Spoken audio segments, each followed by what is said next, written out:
There was a dry smell rising up from the river Arno, the smell of moldy flour, nauseating like the disappointment churning her stomach.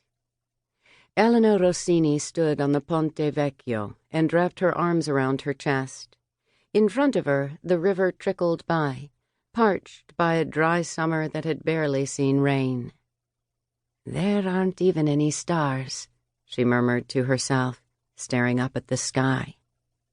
Yet from time to time a shaft of light illuminated the warm September evening and sparkled on the metallic surfaces of the love locks, lovers' padlocks that were clustered together on the bridge railing, like the thoughts jostling for space in her mind. She stretched out her hand and touched one. For lovers, the objects represented promises of eternal commitment. Matteo had chosen a big, sturdy padlock. He had fastened it in front of her and then thrown the key into the river. Elena could still remember the taste of the kiss he gave her afterward, right before he asked her to move in with him. She froze. Now he was her ex-boyfriend, ex-business partner, ex-so many things. She wrapped her arms around her chest more tightly, staving off a shiver, and started walking, heading for Piazzale Michelangelo. But just before she set off, Elena cast one last glance at the string of romantic hopes. Matteo would soon be placing a new padlock there, she was willing to bet. A shiny gold one, if she knew her ex-boyfriend. Matteo and Alessia. That was the name of the new chef, the woman who'd taken her place. The woman who, for a while, Elena had foolishly considered a friend. There was a time when they would giggle, huddled together, telling each other the things it seemed nobody else in the world could understand. It was her own stupid fault, Elena told herself. She should have guessed there was something wrong. But Matteo had given nothing away. He'd never acted differently around Alessia. The thought filled her with anger. It wasn't fair. He'd given her no choice. She picked up her pace, as though she wanted to leave the scene she'd witnessed that morning behind her.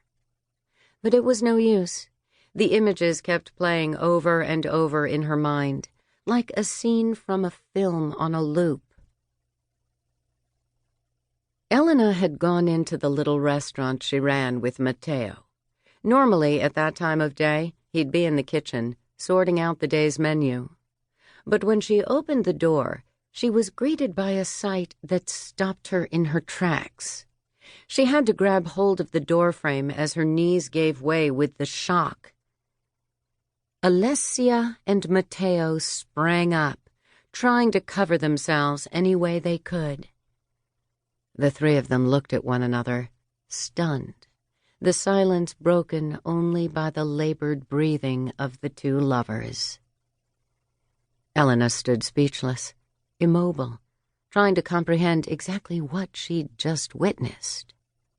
Then, slowly, her thoughts managed to push their way through the confusion in her mind. "What on earth are you doing?" Elena shouted. Later, she wished she'd said a lot more and done something completely different, regretting such a pointless question. The answer was glaringly obvious. If the blood hadn't drained entirely from her head, taking her sense of humor with it, Elena would have laughed at the grotesque scene in front of her. Instead, she just stood there, with her fists clenched and her heart beating furiously against her ribs, insulted, indignant, waiting for Matteo to explain himself. But Matteo didn't even bother to deny it. There was no, "Darling, it's not what it looks like." Instead, he went on the attack. "What are you doing here? Shouldn't you be in Milan?" he snarled at her. This reaction bewildered her, as if she were the one who needed to justify herself. She hadn't been feeling well, so she'd come back. She hadn't let him know, though, because she hadn't thought it was necessary. "How could you do something like this to me?" The wrong phrase again. Silence, embarrassment, helplessness, and, finally, anger. Words had never been her forte, and in that moment they deserted her completely. So she turned her gaze from him to Alessia, as if she could explain the obvious. Elena wanted to hit her, stamp on her friend with all her might. Didn't she realize what she'd just done? Elena had been going out with Matteo for over 2 years.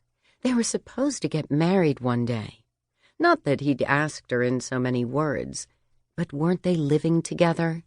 Hadn't Elena invested the best part of her savings in his damned restaurant? And now, her dreams, her plans, gone. It was all over.